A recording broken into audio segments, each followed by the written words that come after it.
crois que nous avons des images en direct, et je le dis pour les auditeurs d'Europe 1, images qui nous arrivent de Sydney avec ce moment de recueillement sur la plage de Sydney. Je ne sais pas quelle heure il est aujourd'hui en Australie. 10 heures de plus. Il est 10 heures de plus, donc il est 19 heures. C'est la fin de l'après-midi. C'était important de dire l'heure à laquelle hier la tuerie a eu lieu, parce qu'effectivement, Hanouka est toujours très précis dans la religion juive, et je crois qu'hier en France c'était 17h13. Voilà.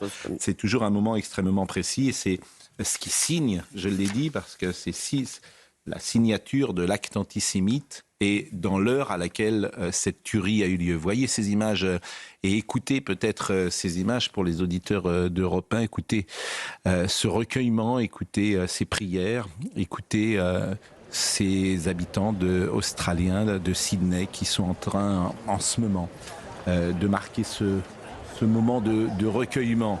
Je vous propose peut-être de revoir le sujet de Louisa Paris qui nous fait qui récapitule ce qui s'est passé hier et cette horreur en fin d'après-midi.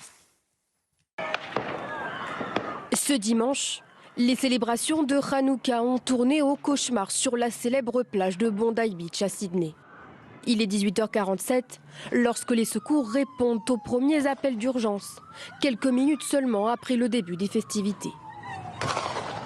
Deux assaillants, un père et son fils âgés de 50 et 24 ans, ouvrent le feu à plus de 40 reprises pendant 10 minutes sur la foule.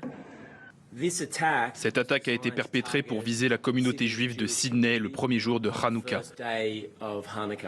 Je peux assurer à la communauté qu'elle bénéficiera d'une réponse massive et complète des forces de police et des services de maintien de l'ordre.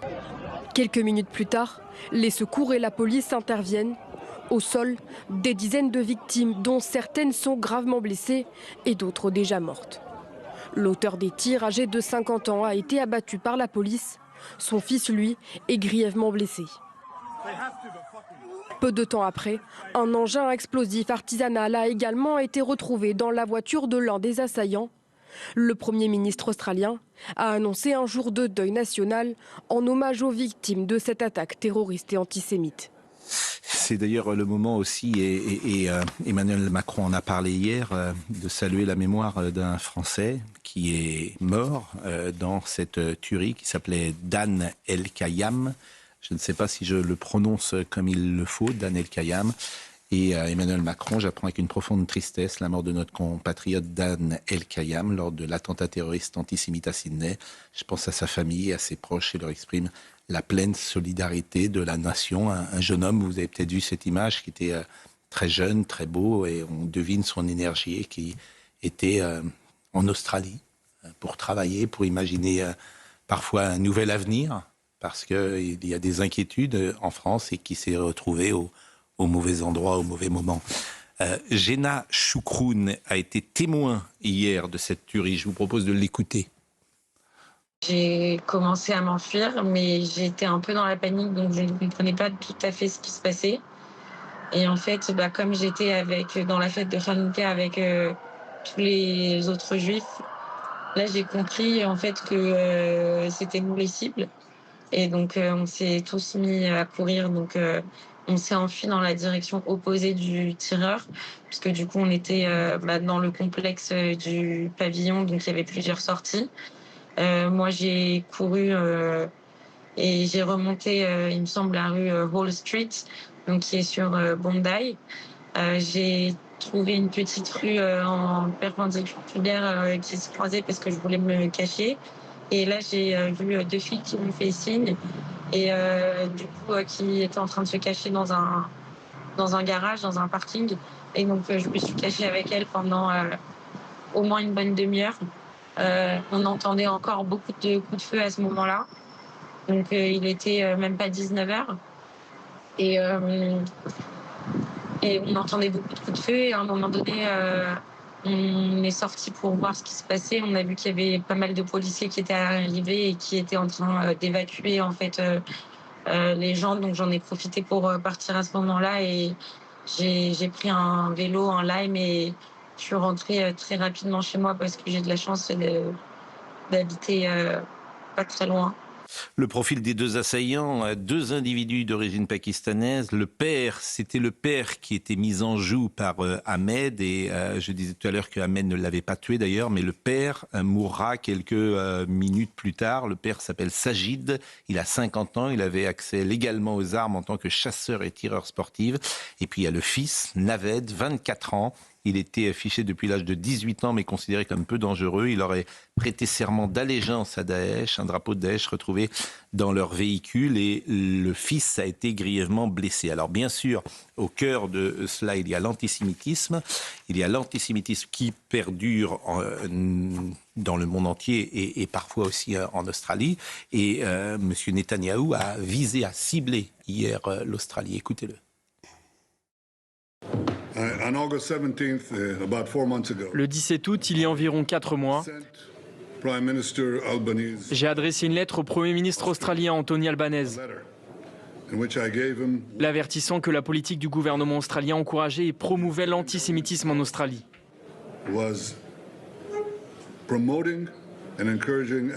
J'écrivais « Votre appel à la création d'un État palestinien attise les flammes de l'antisémitisme. Il récompense le terrorisme du Hamas. Il enhardit ceux qui menacent les Juifs australiens et encourage la haine des Juifs qui sévit désormais dans vos rues. » L'antisémitisme est un cancer. Il se propage lorsque les dirigeants se taisent. Il recule lorsqu'ils agissent. Je vous exhorte à remplacer la faiblesse par l'action, l'apaisement par la détermination. Au lieu de cela, Monsieur le Premier ministre, vous avez remplacé la faiblesse par la faiblesse et l'apaisement par encore plus d'apaisement. L'histoire ne pardonnera pas l'hésitation et la faiblesse. Elle honorera l'action et la force. C'est ce qu'Israël attend de chacun de vos gouvernements, en Occident et ailleurs. Car la maladie se propage et elle vous consumera également. Mais nous nous inquiétons actuellement pour notre peuple, notre sécurité. Et nous ne restons pas silencieux. Nous combattons ceux qui tentent de nous anéantir.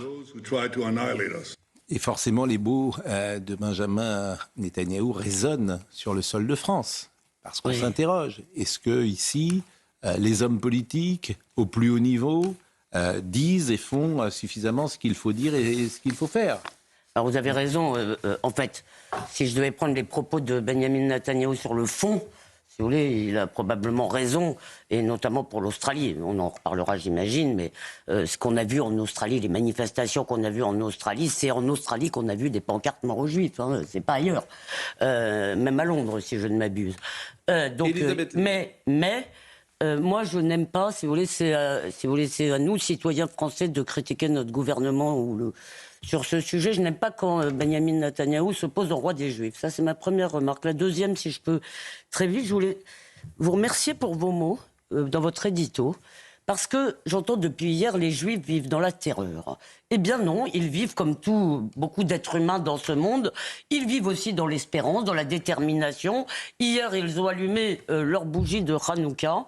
Si vous voulez, et dire qu'ils vivent dans la terreur, ce serait dire que ces gens ont gagné. Or, je crois qu'il faut vraiment... oui, il y a de l'inquiétude, évidemment, mais comme me l'a dit Elie Korchak, que j'ai croisé dans le couloir, il m'a dit « on est chez nous ». Et je veux dire, cette idée, si vous voulez, de Juifs terrifiés qui vont se cacher n'est pas réelle, et je voudrais qu'on arrête de dire ça. Et la dernière chose, très vite, enfin, il n'y a plus d'ambiguïté, la haine des Juifs et la haine de l'État juif, ça marche ensemble.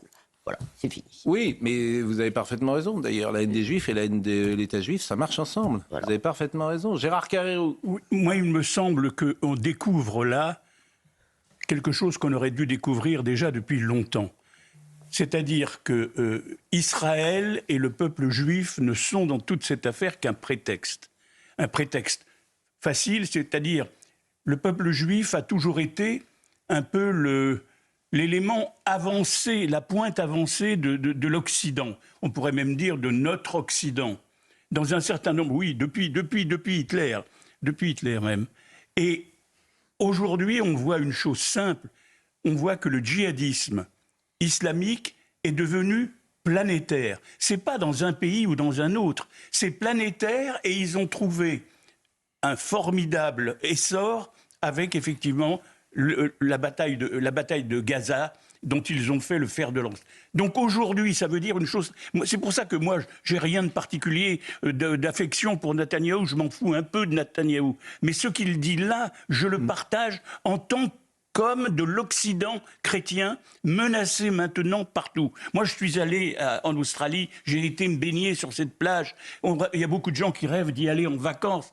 Et penser qu'au bout du monde, à 17 000 kilomètres de Paris, un juif français en plus, un juif français peut se faire tuer, c'est bien la preuve que c'est une guerre de civilisation internationale, planétaire. Et tous ceux qui sont mous, comme les Australiens, tous ceux qui sont mous, contribue effectivement à l'affaiblissement. Richard Millet, puis après on écoutera ce qu'a dit Manon Aubry, par exemple, hier, Rima Hassan, ce qu'elle a dit sur Israël, tout ce terreau qui favorise, disons-le, l'antisémitisme en France. Je voudrais dire deux choses. La première, c'est que l'insomniaque que je suis regarde depuis quelques semaines, le matin, très tôt, la rediffusion de Shoah sur une chaîne franco-allemande. Je regarde par petits bouts. Et je me disais que je ne le regarde pas de la même façon qu'il y a 30 ans. Pourquoi ? Parce que ce n'est pas seulement le miroir de ce qui s'est passé, la destruction des Juifs d'Europe, c'est aussi le miroir de ce qui vient, de ce qui a lieu en ce moment. Et deuxièmement, je pense aussi que les pays qui boycottent Israël pour l'Eurovision sont complices de ce qui se passe en Australie. La phrase est forte. Ce que vous Comment ? dites, je dis, ce que vous dites est très fort. La phrase est très forte, effectivement. De la même manière, ceux qui sont rentrés l'autre jour à la Philharmonique... Voilà. Pour contester effectivement un chef d'orchestre juif qui était en train de... C'est la 5e colonne des djihadistes. Bien sûr, qui font et vous avez parfaitement raison, ils sont complices, vous avez parfaitement raison. Comme peut-être... Jean-Luc Mélenchon a dit ignoble terrorisme antisémite de masse, 10 morts, au moins 60 blessés sur une plage à Sydney. Le terrorisme est l'abomination mondiale de notre époque. Vous voyez, le terrorisme est l'abomination mondiale de notre époque. Mais il ne nomme pas ce terrorisme. Voilà, exactement. C'est affliction et compassion pour les malheureuses familles lâchement frappées. Je voulais vous faire écouter Rima Hassan, parce que ce que dit Rima Hassan, évidemment, et c'est pour ça que ça nous interroge sur ce qui se passe en France, que vous le vouliez ou non, c'est de l'huile qu'on jette sur le feu, bien évidemment. Et hier, on était avec Manon Aubry sur l'antenne de CNews. Pierre de Villeneuve l'interrogeait, et elle-même a une forme d'ambiguïté, puisqu'elle ne condamne pas les propos que vous allez entendre à l'instant de Rima Hassan. C'est la juge qui m'avait dit vous allez être interdit de territoire pour 100 ans. Je lui ai dit Israël ne survivra pas 100 ans. Bah oui. Et ça, c'était devant la juge. C'est la meilleure réponse à apporter. Bah oui, je crois. Moi, j'étais très arrogante et très dans la défiance avec eux tout le temps. Oui, je leur disais chute. Ce que j'adorais faire, c'était aussi taper fort sur la porte tous les jours jusqu'à ce que quelqu'un vienne. Il y avait vraiment un truc presque animal, tu vois, dans la réaction que j'ai eue à la confrontation avec Israël et les Israéliens, et notamment ces Israéliens, c'est-à-dire la police, l'armée, etc. Et ce que j'adorais faire, c'était taper... très fort sur la porte jusqu'à ce que quelqu'un vienne, et là je lui disais ramène-moi l'huile d'olive de Palestine. J'en ai besoin pour mes cheveux là. Énorme. Et il pétait les plombs. Il disait mais tu te crois où, tu te prends pour qui? Bon, Israël n'existera plus dans 100 ans. Donc Manon Aubry était interrogée hier sur cette déclaration. Écoutez ce qu'elle disait. Je réponds sans problème sur Rima Hassan. Alors elle a raison de dire ça ou pas? Bien sûr qu'elle a raison de dire ça. Pourquoi est-ce qu'elle a raison? Parce que l'État d'Israël ne tiendra pas un siècle. D'abord, le fait... Elle a raison. Vous savez qu'aujourd'hui, commettre des crimes de guerre et des crimes contre l'humanité, raison pour laquelle le gouvernement israélien est poursuivi par la Cour pénale internationale, oui, ça précipite à la chute d'un État. Bon, je remarque effectivement que Mme Aubry, effectivement, ne condamne pas. Et toute la France insoumise est sur cette ligne de crête. Pourquoi est-elle sur cette ligne de crête toujours et tout le temps, Jacques Serret? Ça, évidemment, ils ne veulent pas le dire. Mais en fait, c'est affligeant de voir ça, de voir ça, d'entendre ça, de se dire que cette dame, ça n'est députée européenne, française, qu'elle siège à Strasbourg, qu'elle représente les citoyens français. En fait, c'est complètement lunaire. En fait, il n'y a pas de mots à ce qu'on entend là. Bon, ça confirme de toute façon ce qu'on pense tous sur la sécurité dans les pays les prochaines années, parce que là, la police a mis de longues minutes quand même à intervenir. Je crois qu'il y a eu 20 minutes. On va être dans des pays où il faudra mettre de la sécurité partout, et tout le temps, surtout dans les jours.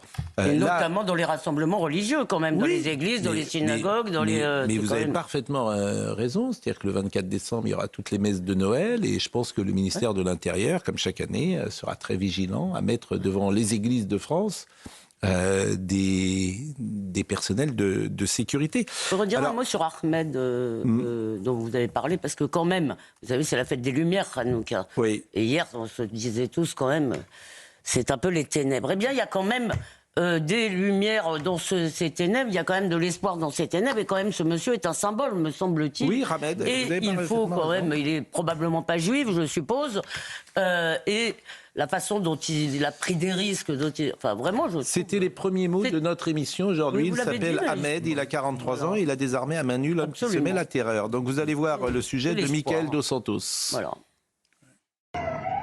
C'est un geste héroïque au milieu de la barbarie. Alors que l'un des assaillants fait usage de son arme, un passant se jette sur lui, l'attrape par le cou, le désarme puis le tient en joue. Son intervention fait reculer l'individu et permet de sauver de nombreuses vies. Selon plusieurs médias australiens, ce héros s'appelle Ahmed. Son cousin donne de ses nouvelles. Le docteur a dit qu'il était OK. Il a été opéré, mais on espère que ça va aller. C'est un héros. Il a reçu 2 balles, l'une dans le bras, l'autre dans la main. Quelques minutes après l'attaque, le geste de ce vendeur de fruits de 43 ans est devenu viral. De nombreux internautes ont applaudi cet acte courageux. Quand on réalise que le héros désarme le terroriste alors qu'il est sous le feu de ceux qui sont sur le pont, il doit être célébré mondialement. Un juste parmi les justes, que cette publication lui parvienne et qu'il sache qu'il a notre reconnaissance éternelle. Un acte de bravoure salué également par le Premier ministre australien. Nous pensons également à toutes les personnes soignées pour leurs blessures, dont beaucoup sont en vie aujourd'hui, grâce au courage et à la rapidité d'intervention de la police de Nouvelle-Galles du Sud et des secouristes qui se sont précipités à leur secours, ainsi qu'au courage des Australiens ordinaires qui, sans hésiter, se sont mis en danger pour assurer la sécurité de leurs compatriotes. Ahmed a reçu le soutien d'autres passants après avoir saisi l'arme de l'assaillant. Et je ne sais pas ce qui est le plus extraordinaire, qu'il intervienne ou qu'il ne tue pas ce terroriste. Et d'ailleurs, il ne le tue pas, c'est extraordinaire, parce que là, on est dans l'instinct. C'est-à-dire que tu ne réfléchis plus, sans doute. Il intervient par instinct, et après, il ne le tue pas par instinct. Probablement, d'autant donc, et c'est vraiment... En fait, ce sont des situations que ni vous ni moi n'avons connues, des situations extrêmes où tu ne t'appartiens plus, où sans doute il y a quelque chose qui te dépasse, et dans ton intervention et dans ce qui suit. Toute sa vie sera à l'aune de ce geste qu'il a fait. Le jour où il mourra, c'est cela qu'on dira de lui. Donc je trouve qu'il y a quelque chose d'extraordinaire dans ces gestes-là qui nous renvoie toujours, évidemment, qu'est-ce que tu ferais toi ? Il a réagi comme un policier et non comme un justicier. Oui, exactement. Beaucoup de gens, et l'ayant dans le collimateur, lui ayant pris l'arme, auraient dit « je vais le tuer ». C'est pas possible. Et lui, il a un réflexe de policier, c'est-à-dire de maîtriser... Et de dire... Et il a l'intelligence de savoir que celui qui est en face de lui est désormais inoffensif. Mais il se faisait tirer dessus par l'autre tireur en station, Pascal. C'est aussi cette situation qu'il a été blessé, il s'est pris des balles. Donc au moment où il a en joue... il est en joue, il peut le tuer à ce moment-là, mais il comprend qu'il est inoffensif. Et il ne le tue pas. Moi, c'est formidable. Vous savez ce qu'il a dit quand même ? Il a dit qu'il avait été inspiré par Dieu. Alors peut-être aussi pour ne pas tuer. Mais en tout cas, c'est lui qui a dit ça. Hanouka, évoquons Hanouka parce que c'est une fête juive, je l'ai dit, qui est en parallèle toujours de Noël, qui dure 8 jours. Il y a 9 branches. La première a été allumée hier, et pendant 8 jours, chaque soir, une branche sera allumée. Écoutez et regardez ce reportage sur les festivités de Hanouka qui a commencé hier. C'est une soirée dans un contexte particulier. Hanouka, cette fête juive de 8 jours, commémore le miracle de l'huile. Chaque soir, on allume une bougie supplémentaire pour symboliser la lumière, la liberté et la transmission. Hier soir à Paris, en présence de plusieurs représentants de la communauté juive et des personnalités politiques, la première branche a été allumée. Ici, lorsqu'on parle de l'attentat de Sydney, ces personnes de confession juive sont consternées, mais l'espoir prédomine. Moi, je viens de loin, je viens de Normandie, exprès ce soir, par solidarité pour mon peuple. Ça a créé de la peur, mais finalement, on espère toujours que la joie prendra toujours le dessus. Pour le porte-parole du Bet Lubavitch, la mort d'un Français dans l'attentat donne à cet événement une résonance particulière. Qu'un Français soit touché parmi eux, cela rend la chose encore plus personnelle, plus proche de nous. Et c'est certainement pas anodin que cet allumage est lié au cœur de Paris sur ce qu'est l'essence de la France, tellement loin du terrorisme qui vient de frapper. Environ 2500 personnes se sont rassemblées. Le ministre de l'Intérieur, Laurent Nunez, a adressé un télégramme au préfet pour renforcer la sécurité des lieux de culte israélites. Pensez une nouvelle fois pour Dan El-Kayam, qui était de confession juive. Pensez pour lui, pensez pour sa famille, pensez pour tous ceux qui le pleureront. Et nous allons terminer cette première partie avec vraiment toute notre tendresse pour lui et sa famille. Et revenir dans quelques secondes pour évoquer le reste de l'actualité, notamment ce qui se passe chez les agriculteurs. À tout de suite.